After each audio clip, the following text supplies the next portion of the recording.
We are going to discuss about the development of embryo. एम्ब्रियोची development कशी होती आपण ते स्टडी करणार आहे. बिफोर दॅट समजून घ्या एम्ब्रियोमध्ये आपल्याला कोणकोणते स्ट्रक्चर्स पाहायला भेटणार. सीडमध्ये एम्ब्रियो ॲक्च्युली कुठं प्रेझेंट आहे. ओके, आता आपण एक्झाम्पल पाहतोय डायकॉट सीडचं. डायकॉटमध्ये 2 कॉटलिडॉन प्रेझेंट आहे. That's why it is called as dicotyledon. हे लक्षात घ्या. ओके, आता मधल्या पोर्शनला जर आपण पाहिलं तिथं एम्ब्रियोनल ॲक्सिस प्रेझेंट असतो. This is actually embryo or embryonal axis. हे लक्षात घ्या. ओके, आता याचा जो टर्मिनल पोर्शन आहे आणि हा बेसल पोर्शन एम्ब्रियोनल ॲक्सिसचा, टर्मिनल पोर्शनला आपण कन्सिडर करतो प्लिम्यूल. हे लक्षात ठेवायचं. आणि जो बेसल पोर्शन आहे त्याला आपण कन्सिडर करणार रॅडिकल. बरोबर, रॅडिकल ज्या पार्ट थ्रू कॉटलिडॉनला अटॅच आहे त्या पार्टला आपण कन्सिडर करतो हायपोकॉटाईल. बरोबर, आणि प्लिम्यूल ज्या पार्ट थ्रू कॉटलिडॉनला अटॅच आहे त्याला म्हटलं जातं एपिकॉटाईल. हे लक्षात ठेवायचं. ओके, आफ्टर सीड जर्मिनेशन, सीडचं जर्मिनेशन झाल्यानंतर हे जे प्लिम्यूल आहे हे कशामध्ये डेव्हलप होणार, it develop in to shoot apex. म्हणजे अल्टिमेटली त्याच्यापासून प्लांटचा वॉटचा पार्ट तयार होईल, स्टेम वगैरे फॉर्म होणार. आणि रॅडिकलपासून ॲक्च्युली काय फॉर्म होणार, रूट फॉर्म होणार. हे लक्षात ठेवायचं. ओके, हे झालं बेसिक स्ट्रक्चर आपल्याला पाहायला भेटणार एम्ब्रियोमध्ये, सीड एम्ब्रियोमध्ये. चला let us discuss about the development of embryo in monocot and dicot simultaneously. Okay, आता आपल्याला माहिती आहे पहा, इथं आपण स्टडी केलं होतं पहा. एम्ब्रियो सॅक आहे, त्याला आपण फिमेल गॅमेटोफाईट असं म्हणणार. इथं एम्ब्रियो आहे, या साईडला मायक्रोपाईल आपल्याला पाहायला भेटणार. हा मायक्रोपिलर एंड आहे, म्हणजे ऑब्वियसली याच्या ऑपोजिट साईडला चाला प्रेझेंट असेल. इथं फर्टिलायझेशन झालं, एक सेलचं फर्टिलायझेशन झालं आणि याच्यापासून एक सेल फॉर्म झाली, त्याला आपण कन्सिडर करतो झायगोट. काय म्हणणार आपण त्याला, झायगोट. आणि या ठिकाणी काय तयार होईल, एंडोस्पर्म फॉर्म होणार. न्यूट्रिटिव्ह टिश्यू आपण पाहिले होते टाईप्स पहा. बरोबर, आता या सेलमध्ये या झायगोटमध्ये ॲक्च्युली कशी डेव्हलपमेंट होती एम्ब्रियोची ते आपण डिस्कस करूया. आता आपण पाहतोय हा काय आहे, लक्षात ठेवायचं झायगोट. इट अंडरगो डिव्हिजन, म्हणजे हा मायटोटिक डिव्हिजनमध्ये जाईल. It undergo division and it form 2 cell. मग याच्यामध्ये 2 काय होतील, सेल्स फॉर्म होतील. बरोबर, आता याच्यामध्ये जी लोअर सेल आपल्याला पाहायला भेटणार किंवा त्याला बेसल सेल असं म्हणणार, ही कशी असते, इट इज लार्ज सेल. आणि वरची जी आपल्याला पाहायला भेटणार ही कशी आहे, स्मॉल सेल. लार्ज सेल कुठे, खालच्या साईडला प्रेझेंट आहे, toward the micropyle. That's why this large cell is called as basal cell किंवा त्याला सस्पेन्सर इनिशियल सेल असं म्हटलं जातं. हे लक्षात ठेवायचं. ओके, आणि जी अप्पर रिजनला म्हणजे टुवर्ड द चलाजल एंड आपल्याला पाहायला भेटेल त्या सेलला आपण काय म्हणणार, स्मॉलर सेल किंवा त्याला म्हटलं जातं टर्मिनल सेल किंवा त्याला आपण एम्ब्रियोनल इनिशियल सेल असं म्हणतो. ओके, आता नावावरच लक्षात येतं बेसल सेलपासून सस्पेन्सर फॉर्म होणार आणि एम्ब्रियोनल सेलपासून एम्ब्रियो फॉर्म होणार किंवा टर्मिनल सेलपासून एम्ब्रियो फॉर्म होतो. हे लक्षात ठेवायचं. ओके, आता इथं आपल्याला काय पाहायला भेटणार, 2 सेल प्रेझेंट आहे, त्यामुळे याला 2 सेल स्टेज असं म्हटलं जातं. 2 सेल स्टेज. बरोबर ना. आणि ह्या स्ट्रक्चरपासून याला आपण प्रो एम्ब्रियो असं म्हणतो. लक्षात ठेवायचं, proembryo from 2 cell stage till the formation of organs.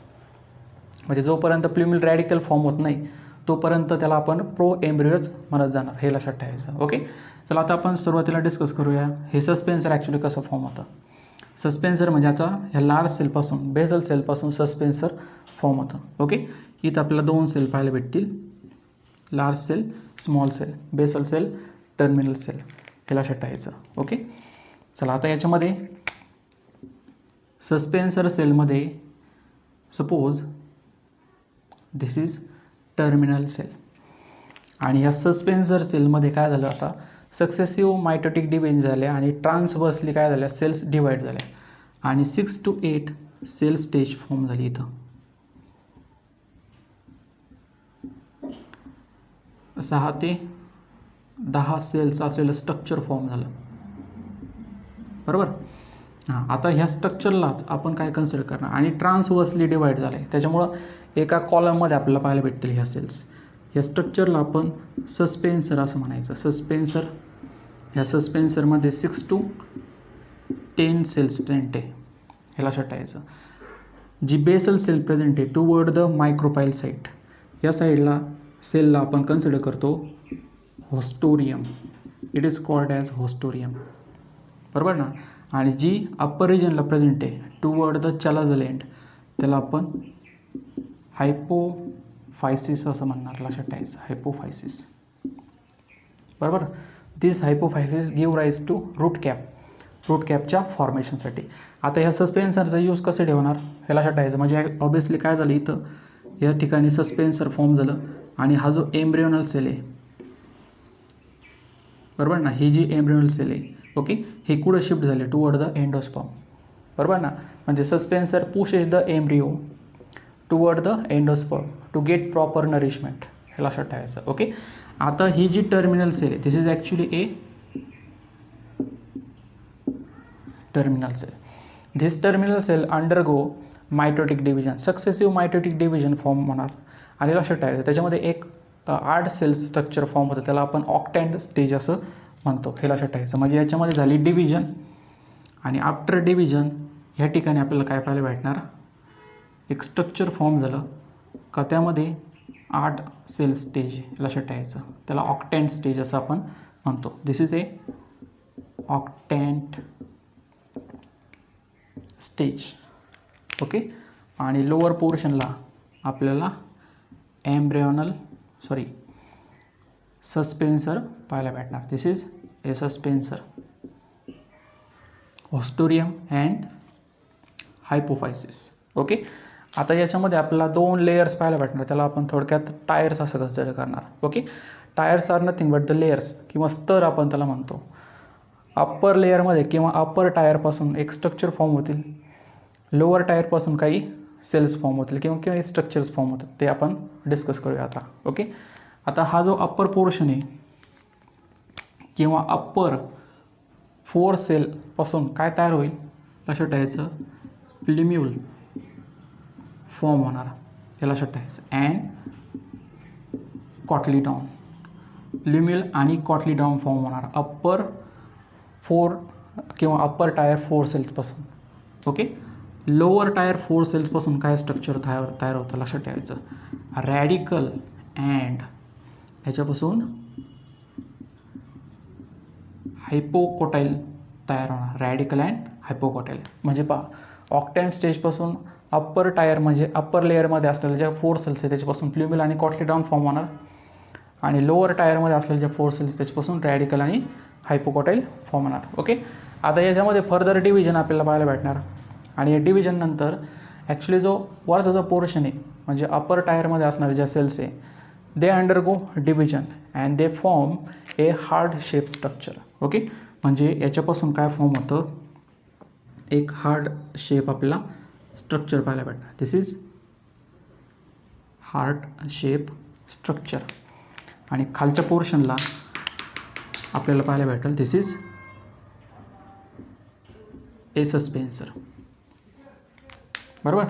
ह्या पोर्शनमध्ये आपल्याला काय पाहायला भेटणार, टर्मिनल एंडला प्रेझेंट आहे प्लिम्यूल सेंट्रल रिजनला, आणि 2 लॅटरल काय पाहायला भेटतील याच्यामध्ये, कॉटलीडाऊन प्रेझेंट आहे, ओके. लोअर पोर्शनला रॅडिकल फॉर्म होणार, ओके.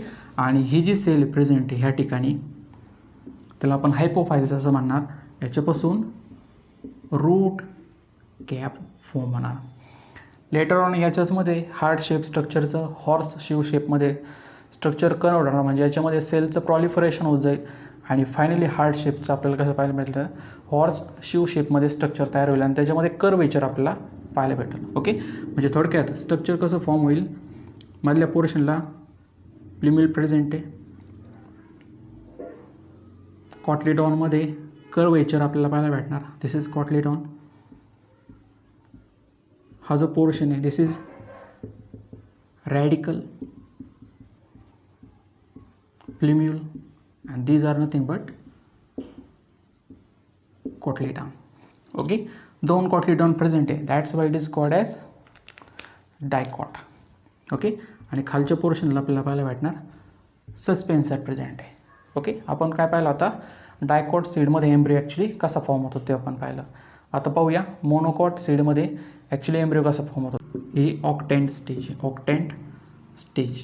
ओके, इथून आपण सुरुवात करणार. मोनोकॉटमध्ये ॲक्च्युली एम्ब्रियो कसा फॉर्म होतो, बिकॉज इथपर्यंत जे स्टेज असतील ह्या सेम आपल्याला पाहायला भेटणार मोनोकॉट आणि डायकॉटमध्ये असतील. ओके, आता ह्या ऑक्टॅन स्टेजमध्ये कोणकोणते स्ट्रक्चर्स फॉर्म होतात लक्षात घ्या. यामध्ये जर आपण पाहिलं टर्मिनल एंडला कॉटलीडॉनचं आपल्याला स्ट्रक्चर पाहायला भेटणार. This is a structure of cotyledon, single cotyledon present आहे. बरोबर, त्यानंतर ह्या पोर्शनला आपल्याला एम्ब्रियोनल ॲक्सिस पाहायला भेटणार. हा एम्ब्रियोनल ॲक्सिस असं आपण दाखवूया, एम्ब्रियोनल ॲक्सिस, हे लक्षात घ्या. ओके, इथं आपल्याला कोणतं पाहायला भेटणार, हा टर्मिनल पोर्शन आहे एम्ब्रियोनल ॲक्सिसचा. हा लोअर किंवा त्याला आपण म्हणतो बेसल पोर्शन आहे, हे लक्षात ठेवायचं. याला आपण काय म्हणतो, याला आपण रॅडिकल असं म्हणणार. दिस इज प्लिम्यूल. बरोबर, आता रॅडिकलच्या खालच्या रिजनला आपल्याला एक स्ट्रक्चर पाहायला भेटतं पहा, त्याला आपण म्हणतो रूट कॅप. बरोबर, आता रॅडिकल रूट कॅपच्या सराउंडिंगला एक प्रोटेक्टिव्ह कवरिंग प्रेझेंट आहे. प्ल्युमेलच्या सराउंडिंगला एक प्रोटेक्टिव्ह कवरिंग आपल्याला पाहायला भेटणार. म्हणजे सपोज रेड कलरचे आपल्याला ही प्रोटेक्टिव्ह कवरिंग पाहायला भेटते दोन्ही साईडला, प्ल्युमेल आणि रॅडिकलच्या सराउंडिंगला. ओके, आता जी प्ल्युमेलची प्रोटेक्टिव्ह कवरिंग प्रेझेंट असते त्याला आपण कोलिओप्टाईल असं म्हणायचं. दिस इज कोलिओप्टाईल. आणि रॅडिकलच्या सराउंडिंगला ही जी प्रोटेक्टिव्ह कवरिंग आहे त्याला आपण कोलिओरायझा असं आपण म्हणतो, हे लक्षात ठेवायचं. दिस इज ए कॉटलीडॉन. हे काय आहे, कॉटलीडॉन. बरोबर ना. आता हे शील्ड लाईक आपल्याला स्ट्रक्चर पाहायला भेटतं, that's why it is also non as scutellum. याला स्कुटेलम असं म्हटलं जातं, हे लक्षात ठेवायचं. Okay, that's all about the development of monocot